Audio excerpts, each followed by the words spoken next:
ಇವ್ರಾದ್ರೂ ಗೊತ್ತಾ? ನೋಡ್ರಿ, ಅಜ್ಜ ಅಜ್ಜಿಯಂದಿರೆಲ್ಲ ಕೈ ಎತ್ತಿದ್ದಾರೆ ನನಗೆ ಗೊತ್ತು ಅಂತೇಳಿ. ನಮ್ಮ ಹಾವೇರಿಯ ಹೀರೋ ಈಸ್ ಹನುಮಂತು ಅಂತ.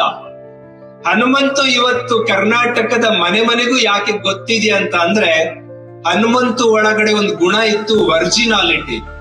ಕುರಿ ಕಾಯ್ಬೇಕಾರ ಹುಡುಗ ಹೆಂಗಿದ್ನೋ, ಬೆಂಗಳೂರಿನ ರಿಯಾಲಿಟಿ ಶೋ ಹೋದಾಗ್ಲೂ ಅದೇ ಲುಕ್ ಅಲ್ಲಿ ಇದ್ದ. ಶೇವಿಂಗ್ ಇಲ್ಲ, ಟ್ರಿಮ್ ಇಲ್ಲ, ಏನಿಲ್ಲ, ಅದೇ ಪಂಚೆ, ಅದೇ ಲುಕ್. ಯುವಕ ಯುವತಿಯರು ಇವನಿಂದ ಏನ್ ಕಲಿಬೇಕು ಅಂತ ಅಂದ್ರೆ, ನೀನ್ ಯಾವ ಹಂತದಲ್ಲಾದ್ರೂ ಇರೋ, ಎಲ್ಲಿಗಾದ್ರೂ ಹೋಗು, ನಿನ್ನ ಮೂಲ ಗುಣವನ್ನ, ಮಣ್ಣಿನ ಗುಣವನ್ನ, ಕೊಲ್ಲಾರದ ಮಣ್ಣಿನ ಈ ವಾಸನೆ ಘಮ ಇದೆಯಲ್ಲ, ಇದನ್ನ ಮರೀದೇ ಇರುವಂತ ಗುಣವನ್ನ ಕಲ್ತ್ಕೊಂಡಿ ಅಂದ್ರೆ ಈ ಜಗತ್ನಲ್ಲಿ ಎಷ್ಟು ಫೇಮಸ್ ಬೇಕಾದ್ರೂ ಆಗ್ತಿ ಅನ್ನಕ್ಕೆ ಇವನ್ ಎಕ್ಸಾಂಪಲ್. ಅಂದ್ರೆ ನಿಮ್ಮಲ್ಲಿರೋ ಒರಿಜಿನಲ್ ಗುಣ ಬಿಡ್ಕೊಳ್ಬಾರ್ದು. ಒರಿಜಿನಲ್ ಗುಣ ಬಿಟ್ಕೊಟ್ಟಾಗ ಹೆಂಗ್ ಹಾಳಾಗ್ತೀರಾ ಅನ್ನೋದಕ್ಕೆ ಇಲ್ಲೊಂದು ಉದಾಹರಣೆ ಕೊಡ್ತೀನಿ. ಇವನ್ನಲ್ಲ, ಇವ್ರಿಗಿಂತ ದೊಡ್ಡ ಬಾಸ್ ಒಬ್ಬರಿದ್ದಾರೆ. ಇವರು ವಿರಾಟ್ ಕೊಹ್ಲಿ, ಗೊತ್ತೇ ಇರತ್ತೀವಿ, ಕ್ರಿಕೆಟ್ ಆಡುವ ದೊಡ್ಡ, ನೋಡಿ ಓ ಅಂತ ಇದ್ದೀರಾ. ಕೊಹ್ಲಿ ಅಂದ್ರೆ ಅಟ್ಯಾಕಿಂಗ್, ಉಡಾಯಿಕೊಂಡು ಹೋಗುವಂತ ಅಟ್ಯಾಕ್ ನೇಚರ್ ಇರುವಂತ ಯುವಕ ಅವ್ರು ಯಾವತ್ತವರೆಗೂ ಉಡಾಯ್ತಾ ಇದ್ರು, ಎಲ್ಲರೂ ಗುರಾಯಿಸ್ತಾ ಇದ್ರು, ಬ್ಯಾಟ್ ಬೀಸ್ತಾ ಇದ್ರು, ಅವತ್ತವರೆಗೂ ಚಾಂಪಿಯನ್ನೇ.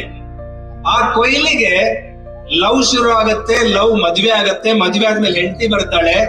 ಹೆಂಡತಿ ಏನ್ ಹೇಳ್ತಾಳೆ ಅಂದ್ರೆ, ನೀನ್ ಇಷ್ಟೊಂದು ಉಡಾಫಿ ಇರಬಾರ್ದು, ಎಲ್ಲರಿಗೂ ಉಡಾಯಿಕೊಂಡು ಹೋಗ್ಬಾರ್ದು, ಸ್ವಲ್ಪ ಫ್ರೆಂಡ್ಶಿಪ್ ಅಲ್ಲಿ ಇರೋದ್ ಕಲ್ತ್ಕೋ, ಹೆಗ್ಲ ಮೇಲೆ ಕೈ ಹಾಕು, ನಗ್ನಗ್ತಾ ಇರೋ ಅಂತ ಹೇಳ್ಕೊಡ್ತಾಳೆ.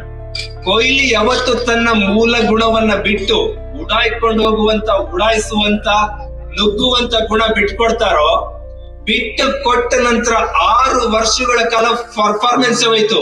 ಕೊಹ್ಲಿ ಬ್ಯಾಟಿಂಗ್ ಹಿಡಿದ್ರೆ ಯಾರು ಚೋಟ ಮೋಟ ಬೌಲರ್ ಬಂದು ಔಟ್ ಮಾಡಕ್ ಸ್ಟಾರ್ಟ್ ಮಾಡಿದ್ರು. ಅವಾಗ ಮತ್ತೆ ಒಬ್ಬ ಸೈಕಾಲಜಿಸ್ಟ್ ಹೇಳ್ತಾರೆ ಕೊಹ್ಲಿ ಅವರಿಗೆ, ಕೊಹ್ಲಿ ನೀನು ಇಷ್ಟು ಸಾಫ್ಟ್ ಆಗಿದ್ರೆ ಉತ್ತಮ ಆಟಗಾರ ಆಗಕ್ಕಾಗಲ್ಲ, ನಿನ್ನ ಗುಣನೇ ನುಗ್ತಾ ಇರೋದು.